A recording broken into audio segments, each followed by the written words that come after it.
Welcome to a very special episode and interview of 4GQ TV.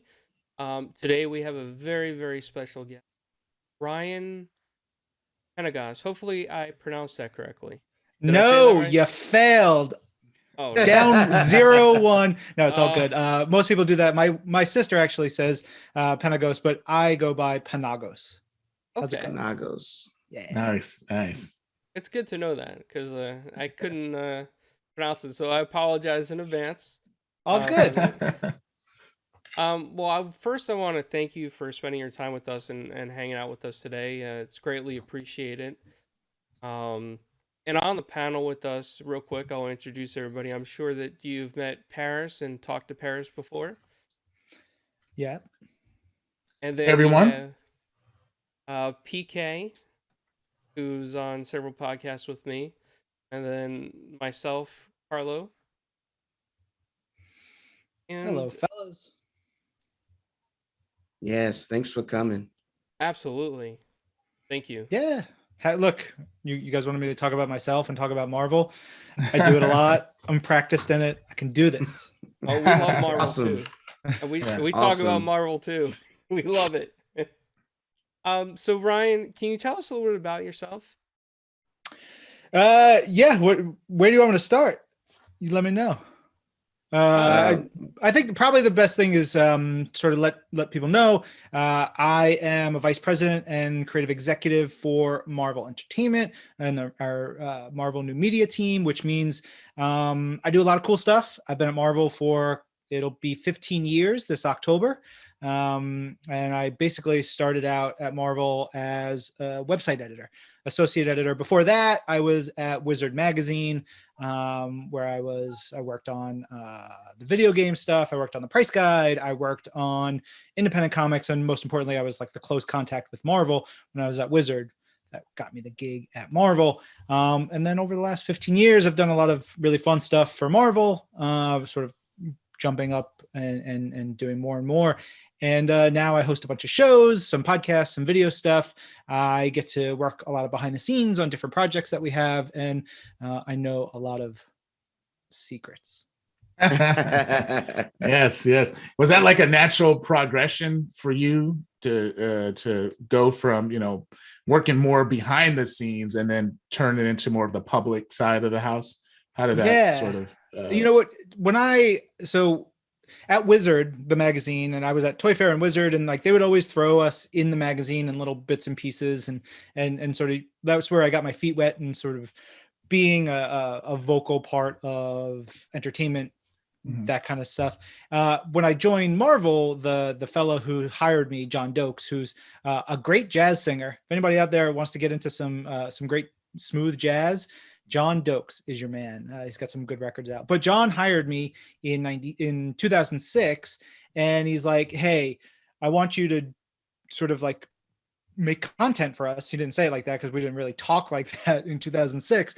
But he's like, "I want you to make some blogs and do some things, and we need a cool nickname for you," because the idea was Marvel had Stan Lee, right? And Stan Lee was the voice for Marvel. He was the guy who would tell you about the comics, whether it was in the intro to a book, it was in the letters pages, it was in Stan's soapbox, everywhere. Everybody knew Stan Lee. And then we've had progressions of that and different people who have taken those beats in many ways.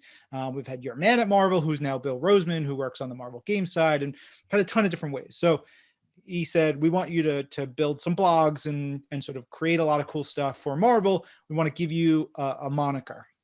And so right off the bat, I was doing a blog called Spy in the House, which was basically taking a Nick Fury type role and going behind the scenes of Marvel and delivering interviews and news and secrets and all kinds of stuff. And in 2006, we were doing a little bit of video, but it sort of progressed from there. And then I started, I was like in 2000, I think it was 11, I was like, I want to do a podcast. Podcasts sound cool. And so I kicked off our podcast, and we've been doing that ever since.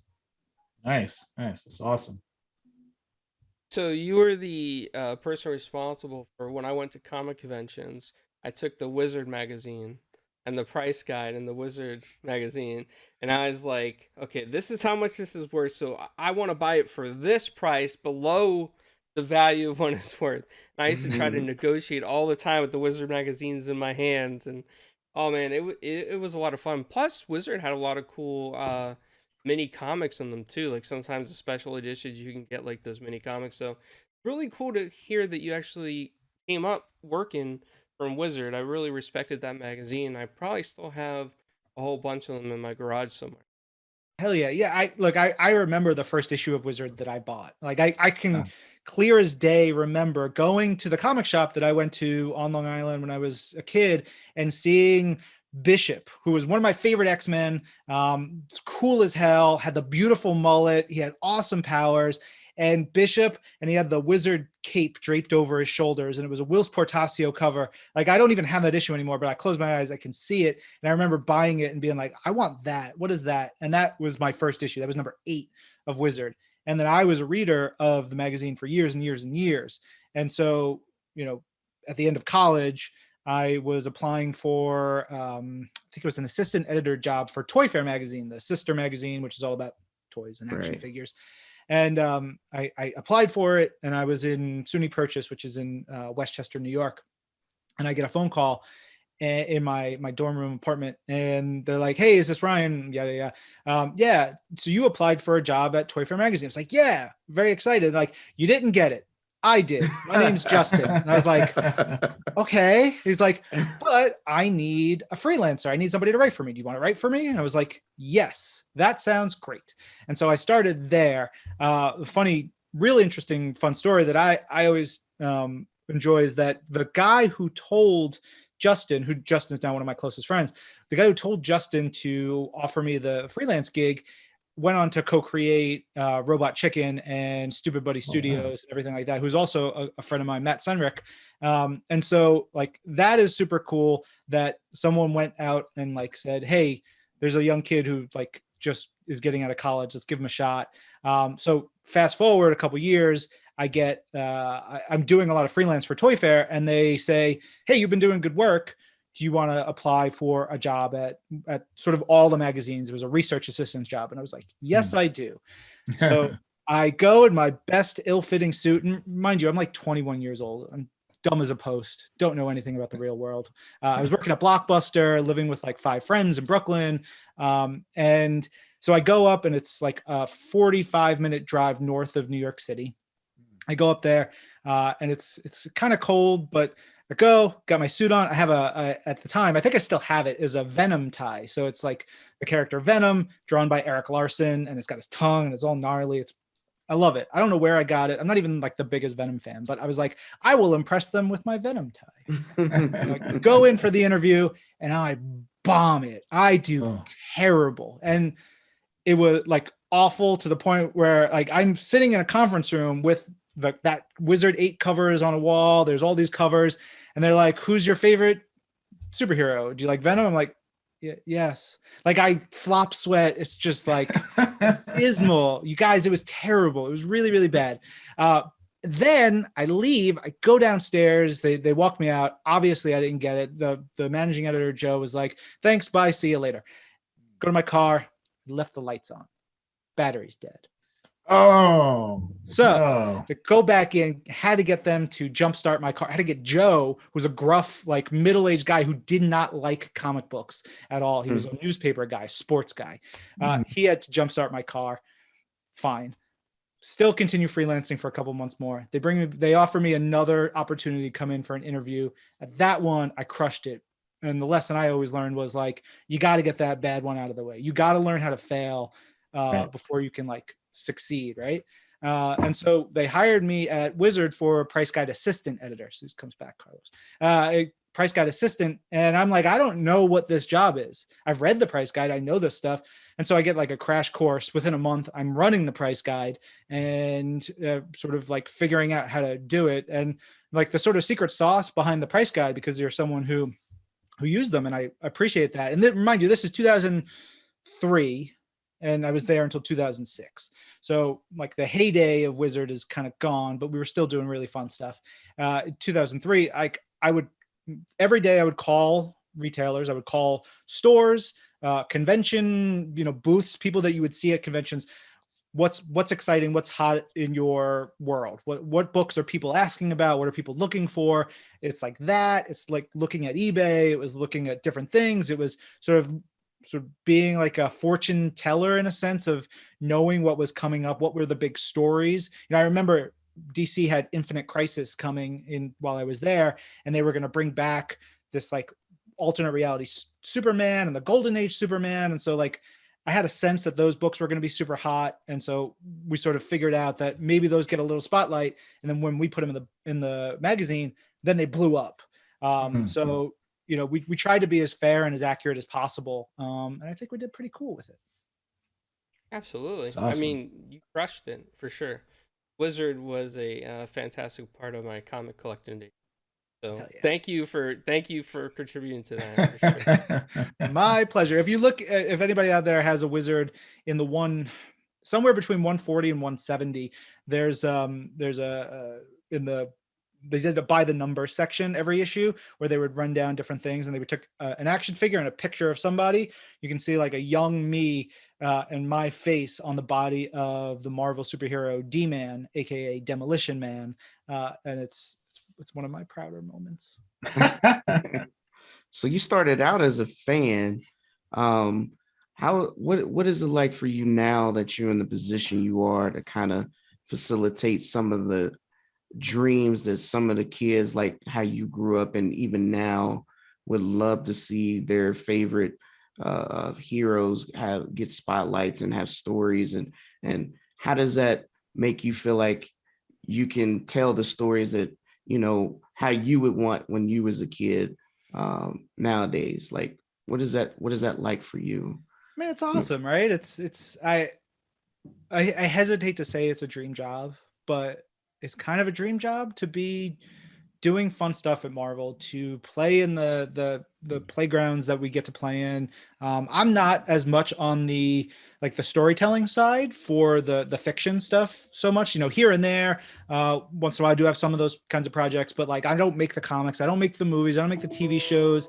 I don't make the video games or anything like that. I get to participate with all them, which I think for me is the most fun, because I get to dance around and like high five someone on the Marvel Games team and be like, that was awesome, right on. And then I get to go watch something that we're putting out on Disney Plus from Marvel Studios. And then I get to every week read every single comic.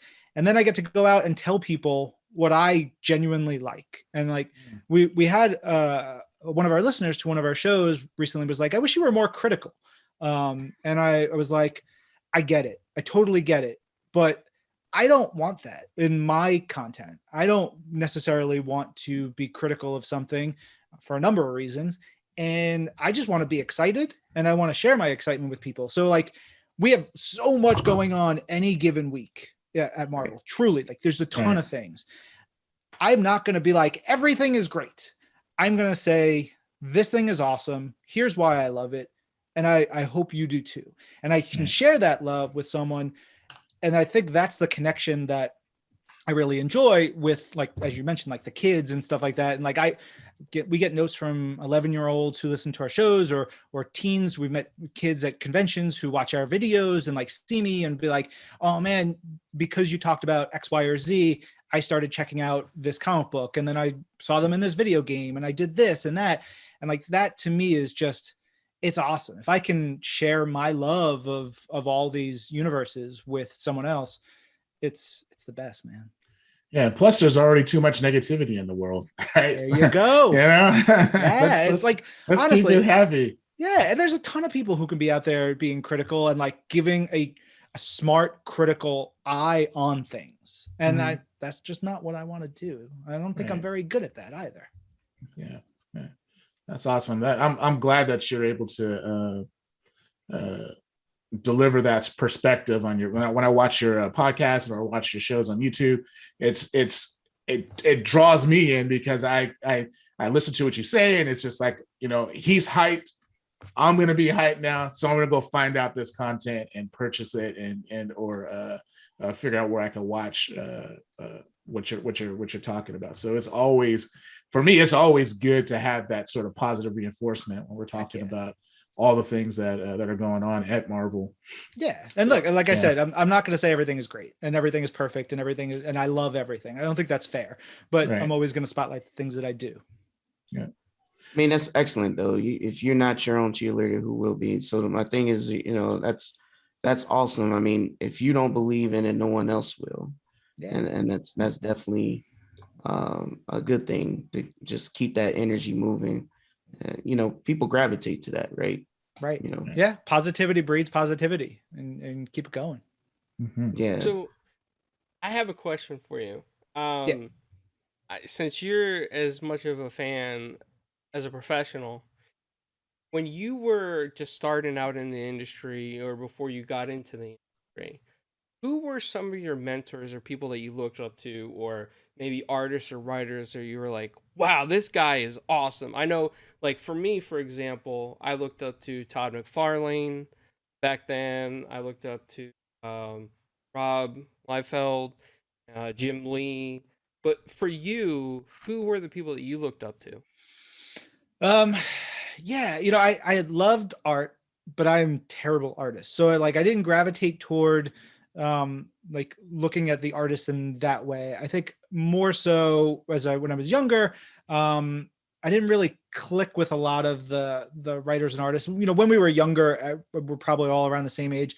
It was a very artist driven industry in comic books. So of course I love Todd and Rob and all those dudes. And now I know Rob, and I've hung out with Rob, and I've talked to Rob a million times, and he knows my passion for the characters he's created and that kind of stuff. And it's super fun to have that.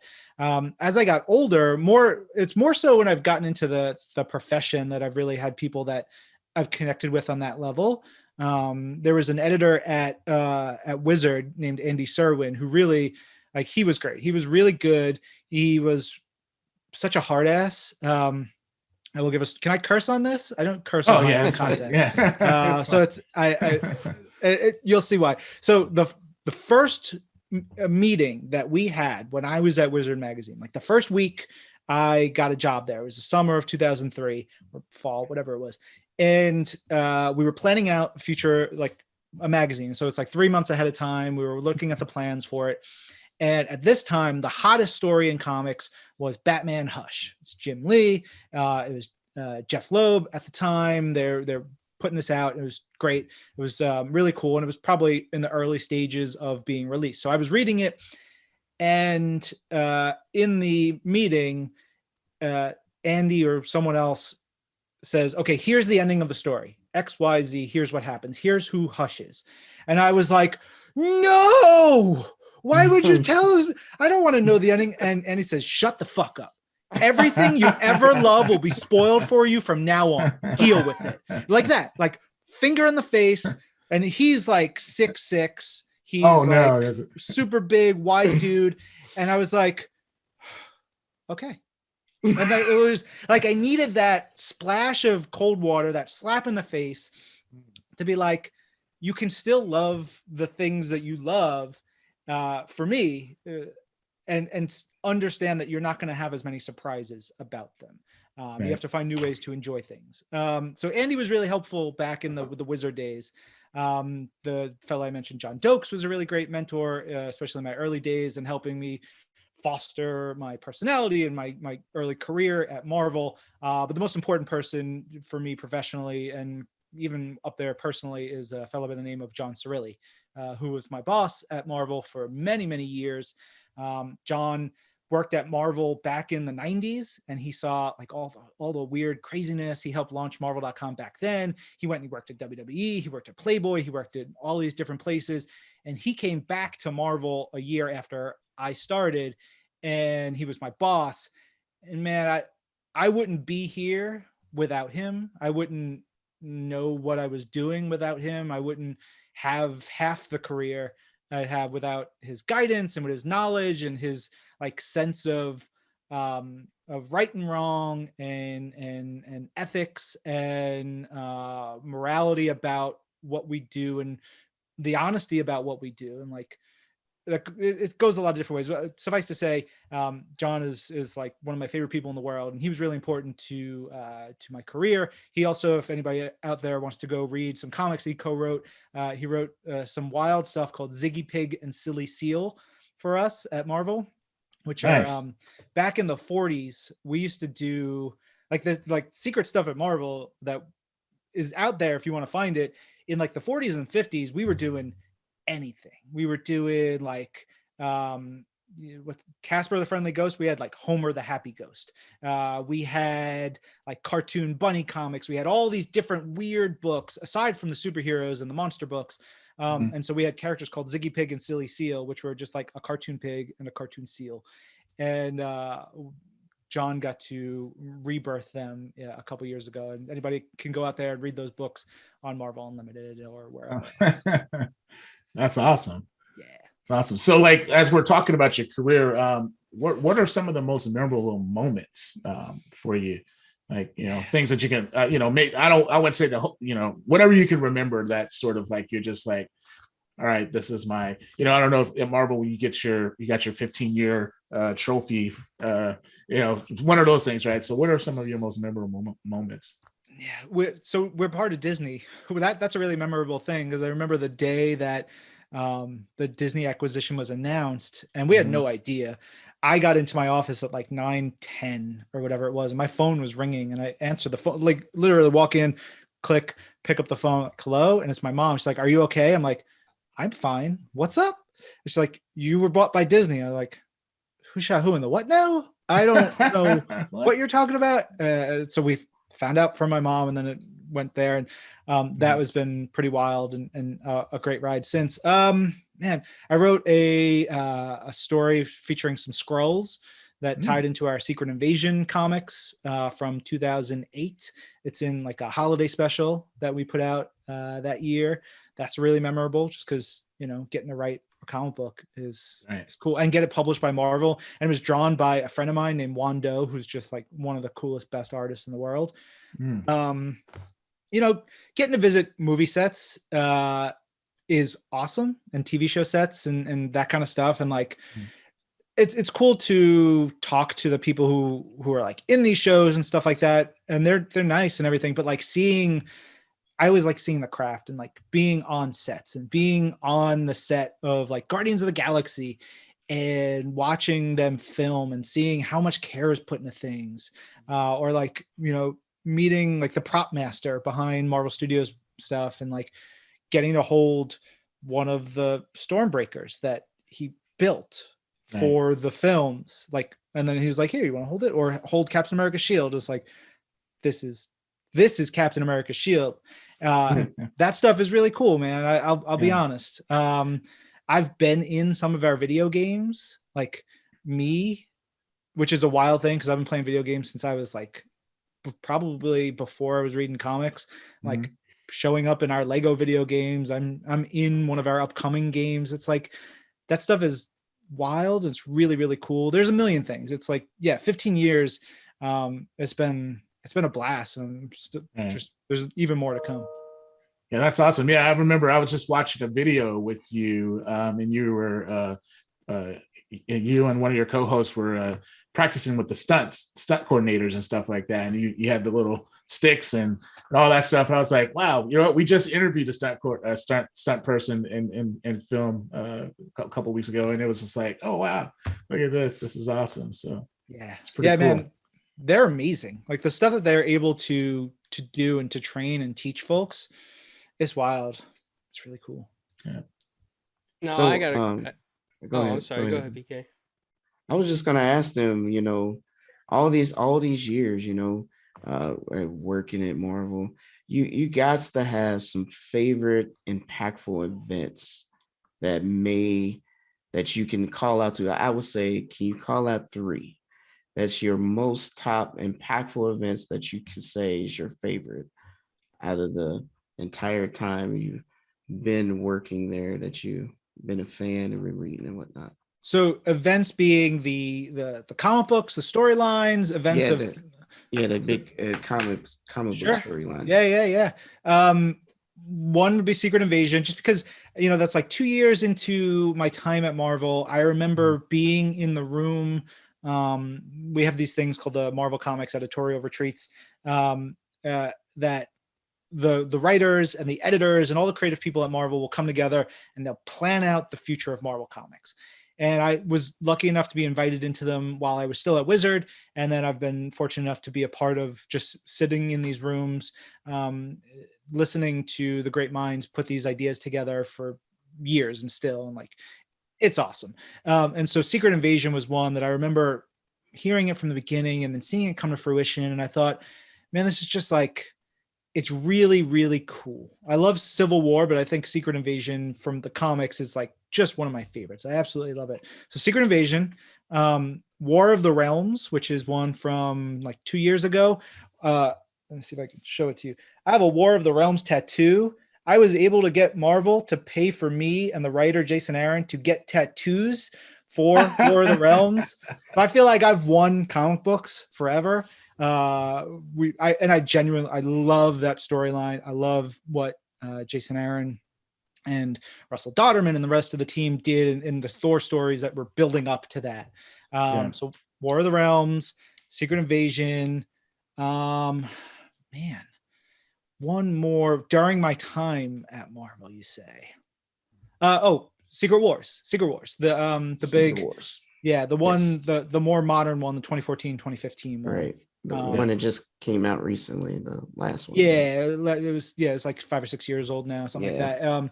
That by Jonathan Hickman and Cyber Beach, and had so many great. I'm a big alternate universe storyline guy. Like if you see over here, my spinner rack is full of my original what ifs. I have a full runs of those books. I've got a lot of other stuff in there, like AU kind of stuff that's my bread and butter. And Secret Wars was just like chock full of them. And Nice. I think that is a damn near perfect story.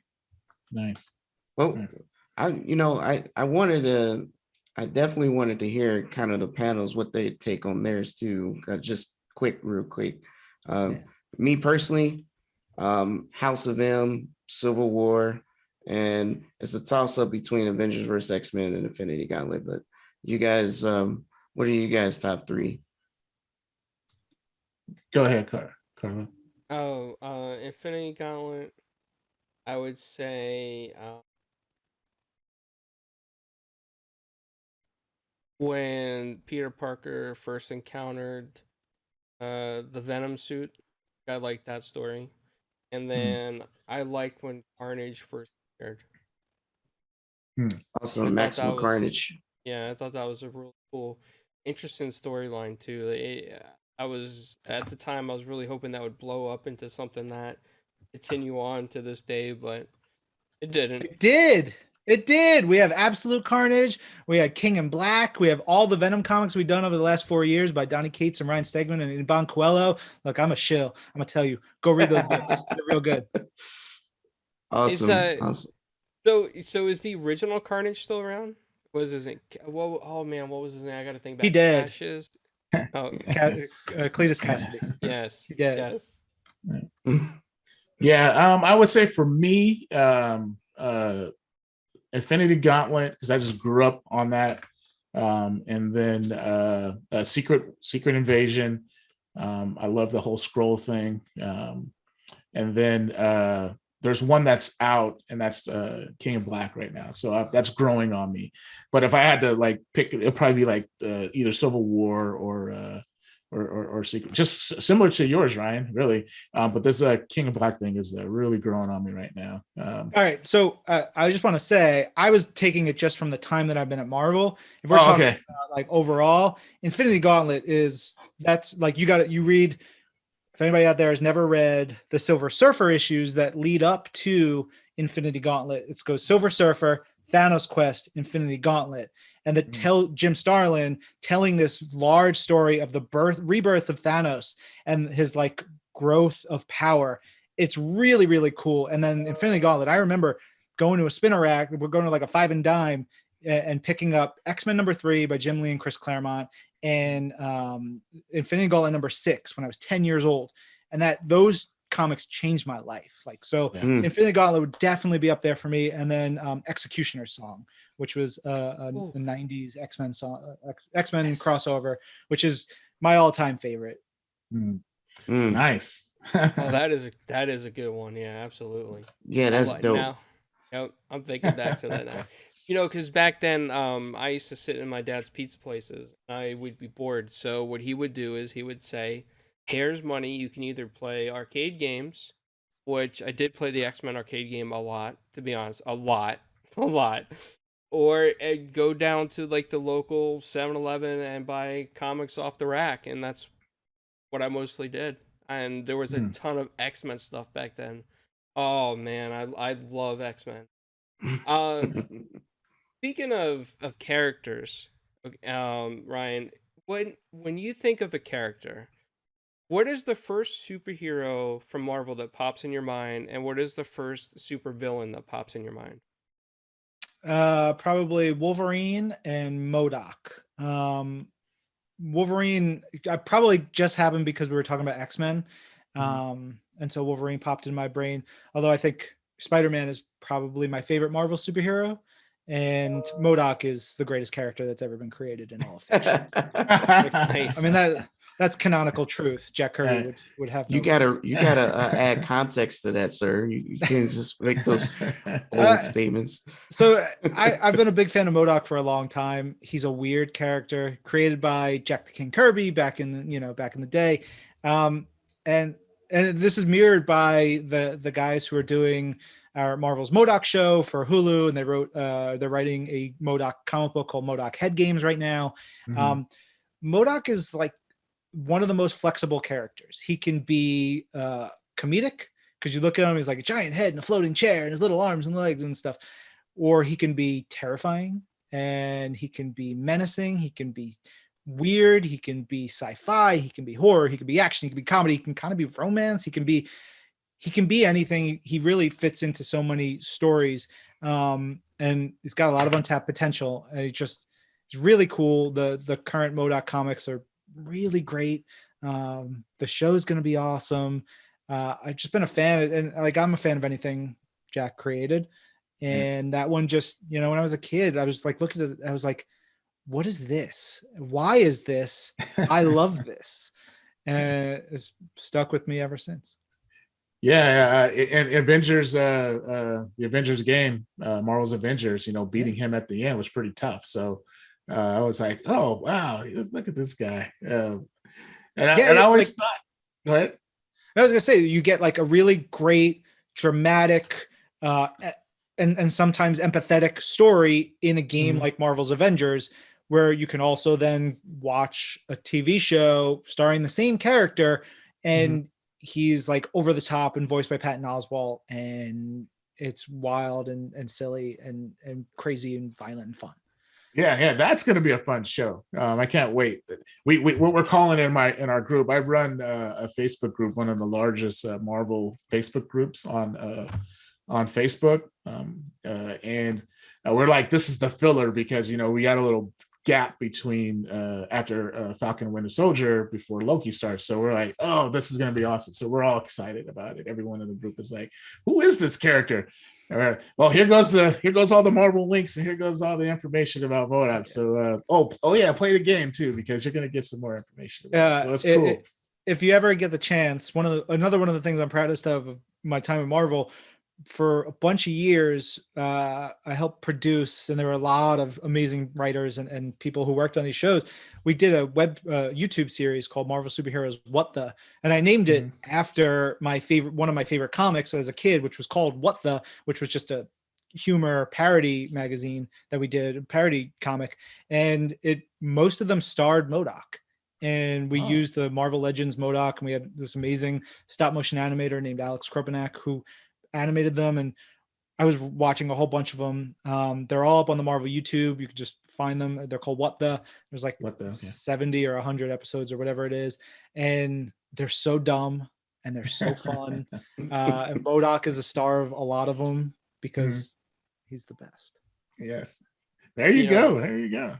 That's how I feel about the Juggernaut. Like, I have this love for Juggernaut. I don't know why, I just love the Juggernaut. So Yeah. I can understand your favorite supervillain there. Did you read the recent Juggernaut comics? We just had one that was in the last like 6 months or so. It was really good. It's like sort of Juggernaut getting his groove back and giving him a new status quo and stuff, which was awesome. Mm. My comic store held issue number 1 for me, but all the others they did not hold. So when you mentioned Marvel Unlimited, I'm gonna have to end up getting Marvel Unlimited to read. Yeah, you will. A lot Over of that 28,000 comics available for you anytime, anywhere, with new books added every week, 3 months after they hit comic shelves and the app. Yeah, and it's pretty cool. I do giveaways, Carlo, in my group. So if you join into the group, you never know. You might like I gift some of the codes away so people could go ahead and sign up, because we got a lot of folks in our group who don't know everything about Marvel. You know, they know everything about the movies and stuff like that. Sure. And we get questions like, hey, so which comics do I need to read to find out more about this character? You know, and we go to the website, but I'm like, you know what? Here, go to Marvel Unlimited and look this up. And then whenever I can, I'll gift some subscriptions to people so they can jump in. So it's pretty cool. I love that service. I'm so happy that Marvel did that. So and it's actually helping me, because I'm like, I need to know more about whatever characters that are coming out and stuff like that. So it's awesome. Right on. Yeah. So I watched recently. I watched your one of your shows, and you had your buddy Jason Aaron on there, and you was talking about Heroes Reborn. Mm-hmm. And we was just talking about Juggernaut, and I could have sworn I'd seen a version of Juggernaut in there. But what I thought it was pretty cool is all these different characters. It seems like Marvel is driving the inclusion idea, bringing more characters of different shades and different backgrounds to the limelight. And even though I thought it was kind of funny that Blade is the only cognitive person in this whole thing, because he's the unlikely character, but I think that's part of the charm, right? But I think it appears to me, at least, that it looks like that's what that Marvel's going in this direction, where they're trying to expand and shine light on different areas, directions, and even iterations. And I think that's super important, and bringing different stories and ideas to get people interested, right? Because not everyone relates to one character to the next, but you definitely want to, or at least that's my idea. I mean, you can give me your point of view, but that's kind of how I take it.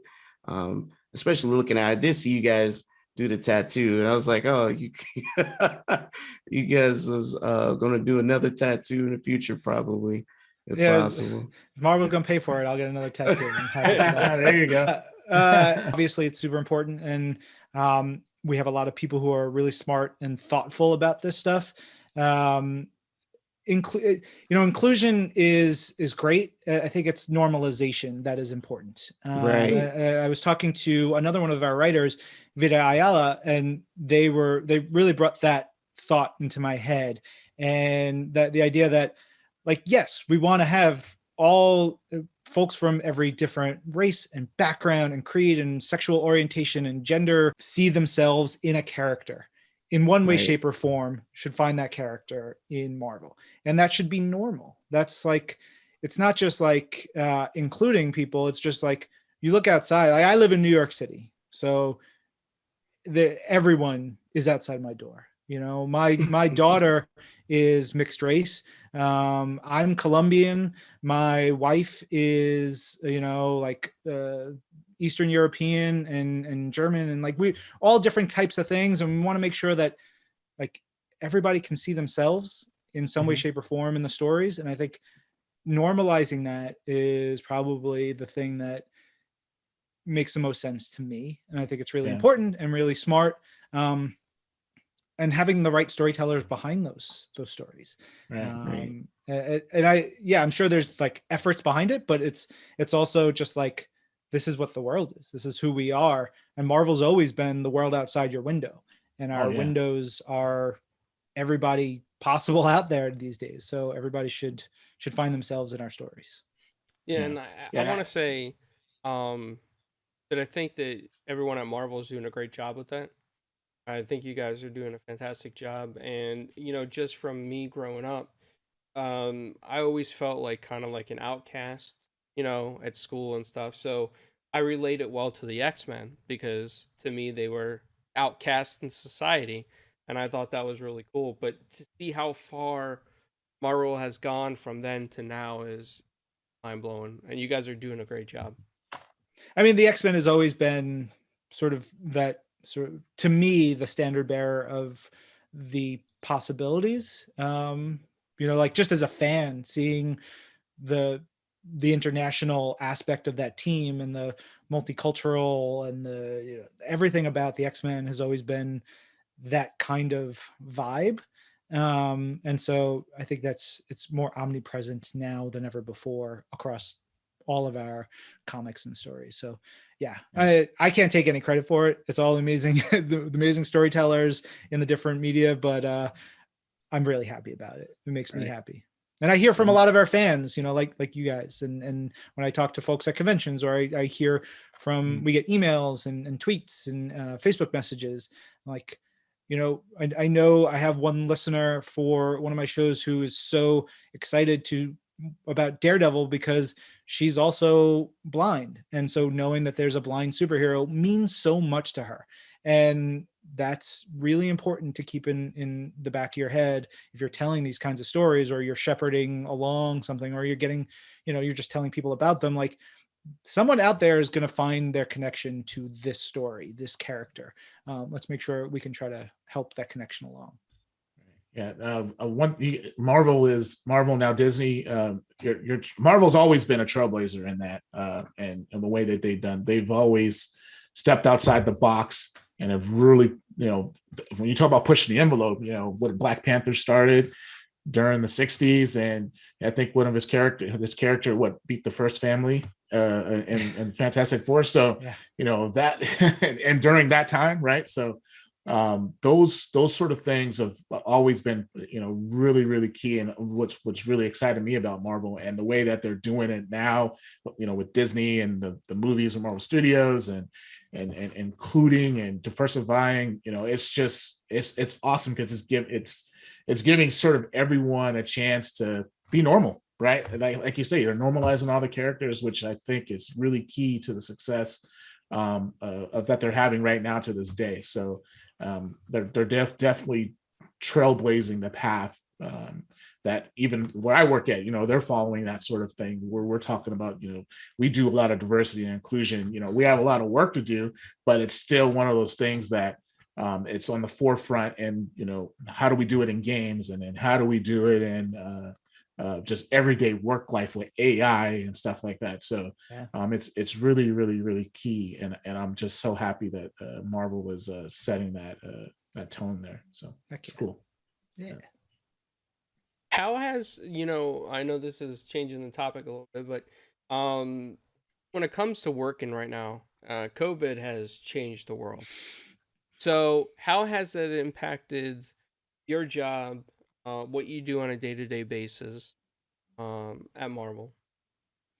I don't have to sit on a subway for 2 hours anymore, which is real cool. I appreciate that. I just spend more time in the morning and the evening with my daughter and my wife. But for the work side of things, like, we had to adapt like everybody did. I have, this equipment. This is my office here in my, we bought a house in December, moved in February, and I've been tinkering away at like the space that I want out of it, and building a place where I can shoot my videos and record my podcasts and feel like it's an extension of me, an extension of what I do.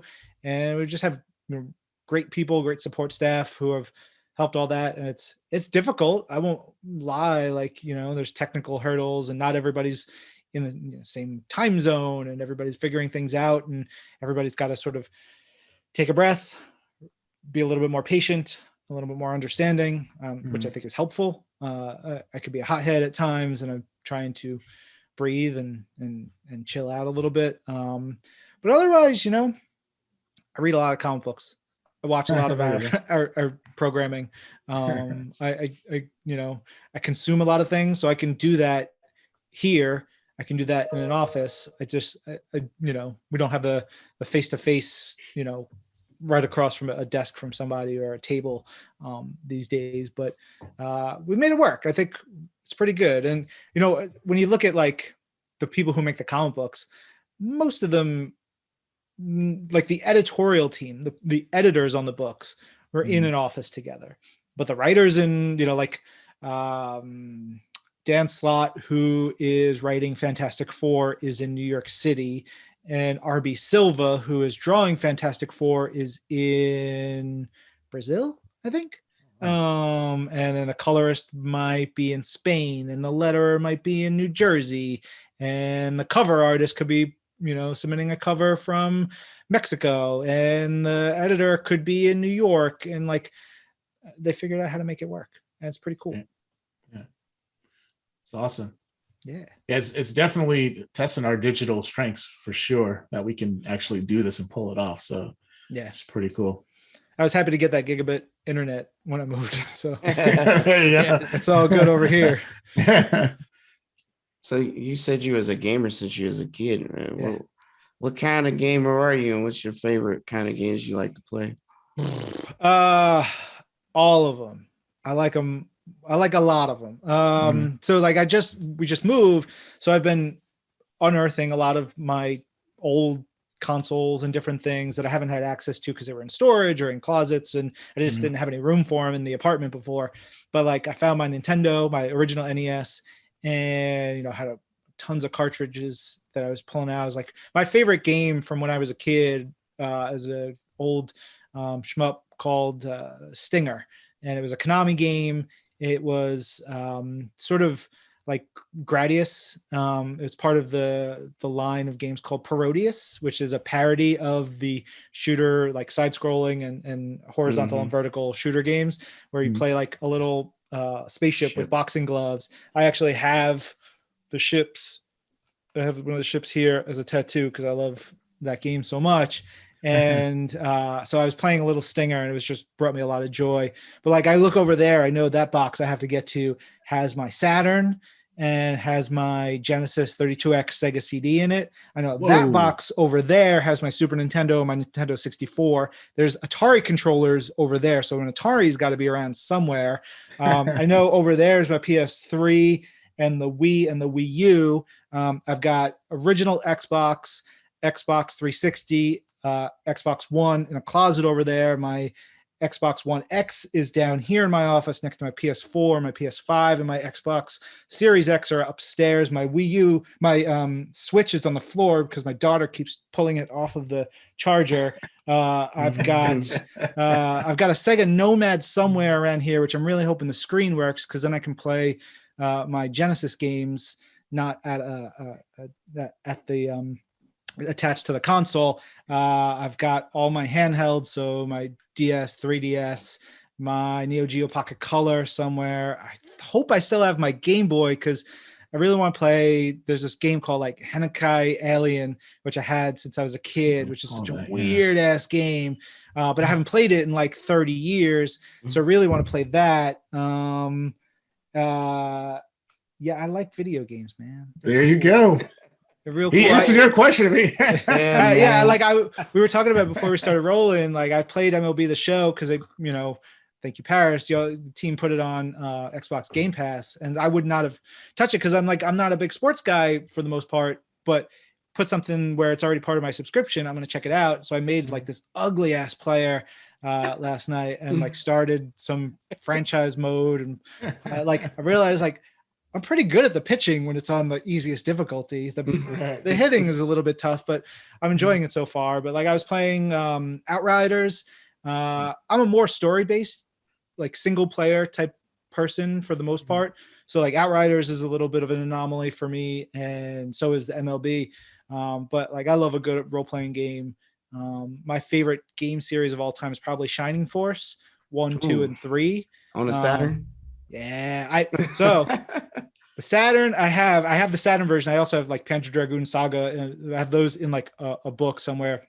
I'm hoping to hook up my Saturn soon, but I have 3. And then when I was in college, I bought the adapter, whatever mod thing, to get my Saturn to play Japanese games.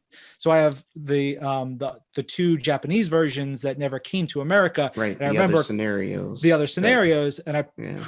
I printed out a like GameFAQs translation of those like Japanese to English translations of those scenarios. I wish I don't even still have them. I could just put them up on a tablet, I'm sure, right now and play those. But someone linked me on Twitter recently that they like there's like the community is trying to make a way for you to play a version of scenario 2 and 3 in English through something. I'm like, that's a lot of work, but I may have to do it. You I know, love that's Shining awesome. Force. I always wanted to know what the other scenario, how those 2 ended. I So know. you gotta let me know. You gotta let me know. Oh, I gotta replay scenario 1 because it has been gosh, almost 20 years since I It played literally sucks you in, and then you just got this big old giant cliff, and you're just like, what? It's real good. It's real good. I That's still awesome. I still have the Punisher game for Nintendo. I did. I hung on to that one. I love that one. Yeah. But that I was that was like the they came out with the console, the Capcom side scroller, right? And then that one came out, but it wasn't the same from what I remember. It was like it was a different version, although like around the same time, right? It felt like an Operation kind of Wolf thing. Mm. Because you would just like shoot the enemies that were in front of you, and then like there was a foreground that would scroll, but your character was kind of like, back there, like Operation Wolf. It was a lot of fun. But I was looking at your Twitter, and I saw one of your boxes, and I don't know if you realize this, but you have a gem in your collection from Super Nintendo there, Earthbound. That I know.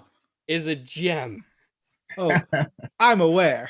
I know. It's just waiting for me to set the Super Nintendo back up. Yeah. So people were like, "You just have Earthbound in a box." I'm like, "Yeah, man, because I had it since I was, I've had it for a while. It's just one of those things that like." So I grew up a Sega kid.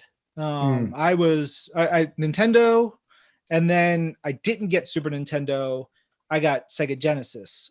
Probably the marketing hooked me, and I remember like, Mom, I want Sonic, and we ended up being a Sega household, like Sega Genesis, the Nomad, like I mentioned, Sega CD, 32X. I had the whole thing, and like still have them all.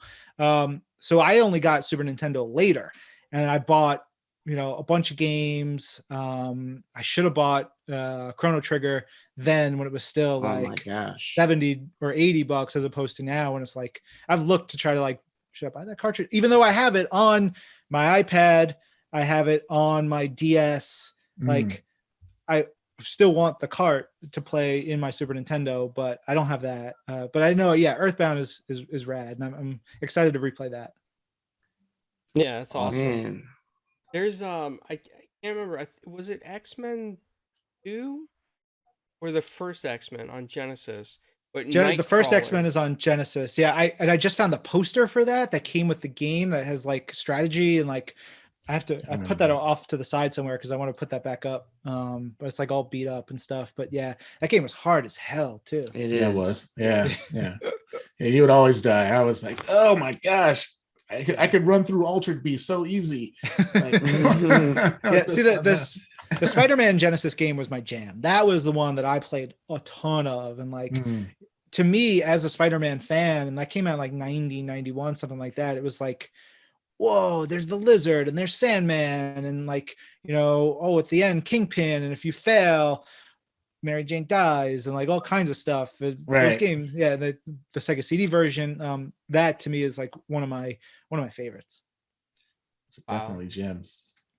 I never played the Sega CD version, but I did play the Sega Genesis version, and I'll never forget. I got that at 1:00 in the morning, coming home on Christmas. That was like one of my Christmas presents. And I was just so happy to open it up and see Spider-Man on there. It wasn't even the fact of playing the game yet; it was the fact that Spider-Man was on the cover of that and on the cartridge, and that was like the best thing ever.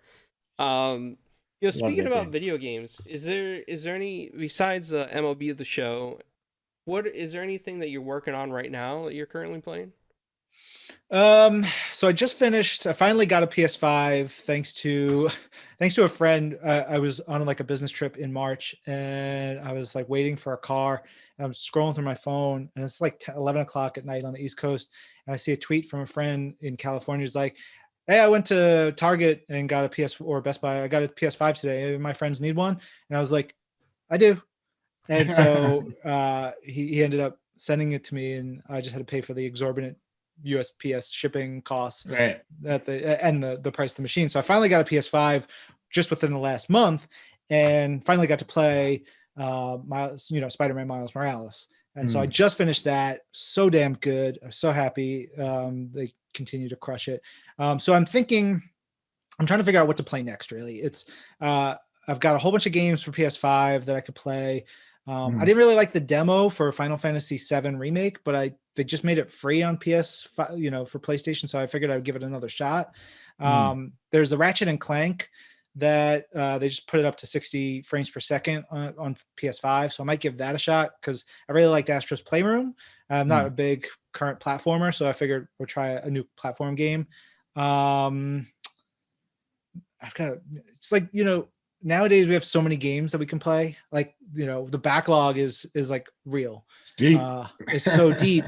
It's so deep. Probably going to play Death Stranding soon just because I got that and I've been waiting to put it on the PS5. I was hoping they would like do an up-res or something like that, but I really want to play that.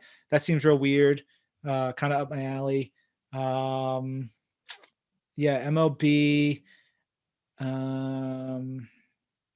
Yeah, you're going through Outriders right now, right? Or you're I don't know. I'm gonna stick with it. It's cool.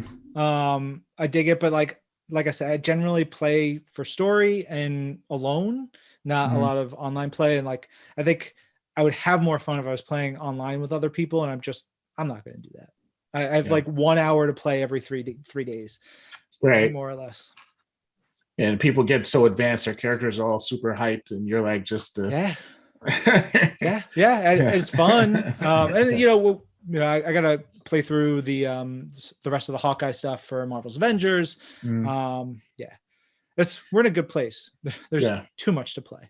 Yeah, the backlog is. Yeah. I'm excited for the Black Panther when he drops. Oh, Marvel's Avengers, yeah, that'd be cool. Yeah. What are you guys playing? What should I check out?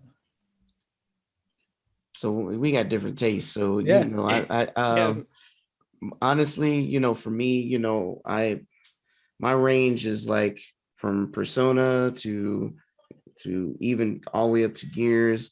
And for single players, I just got through playing the game on Game Pass called that Clowns recommended. Was it Rain on Your Parade?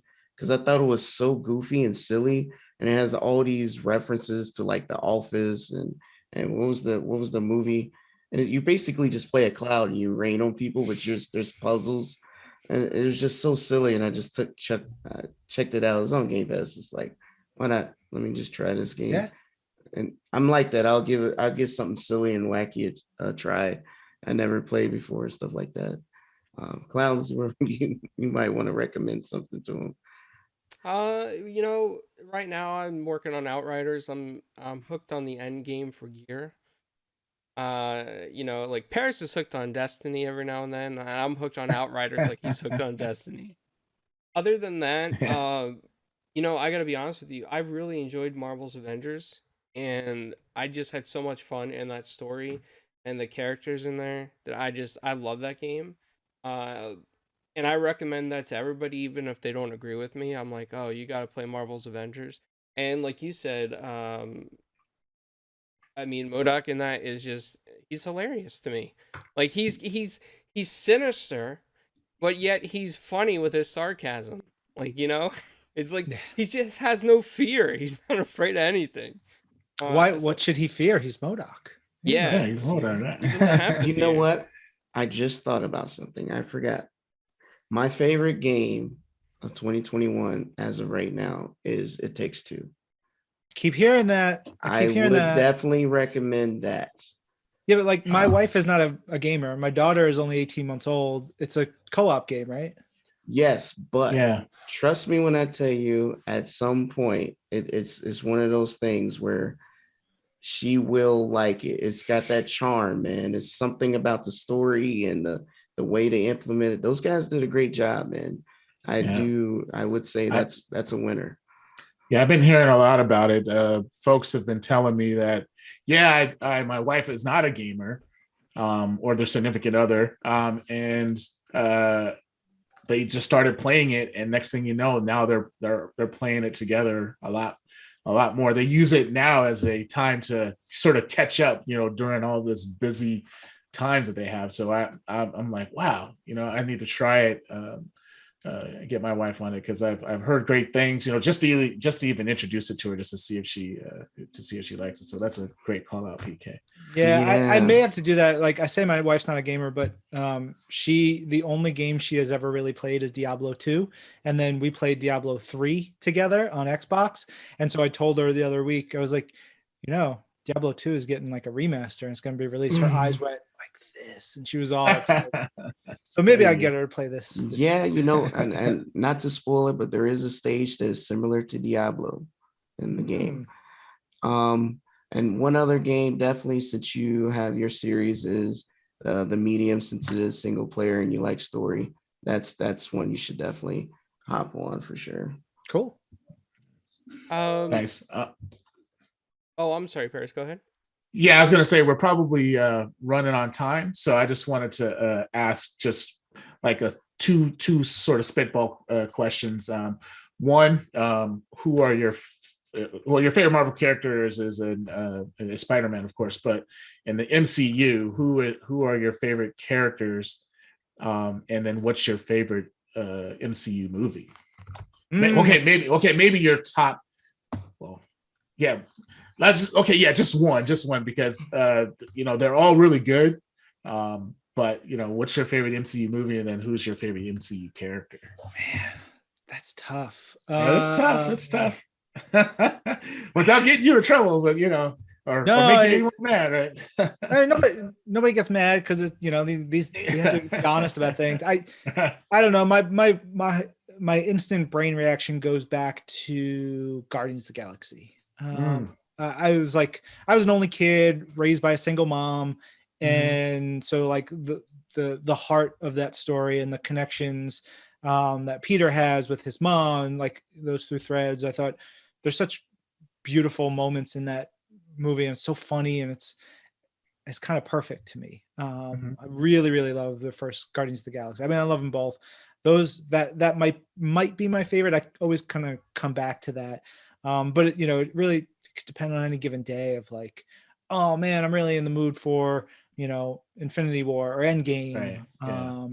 Or the first Iron Man, or Winter Soldier is kind of always going to be up there as well. As like, that is also a perfect movie to me. And like favorite character might be Cap, Steve Rogers. Yeah,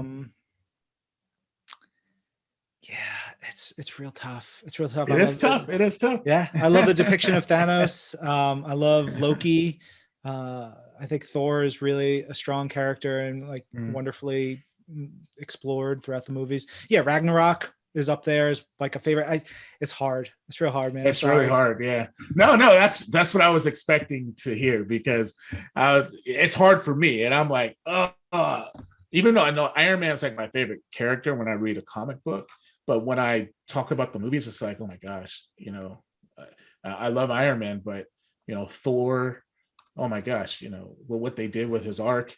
Now Captain Marvel's here. A lot of there's a little conversation about her, but I just like the way that they depicted her in the movie and stuff like that. So oh my gosh, it's just Black Panther, right? So yeah, I feel your pain.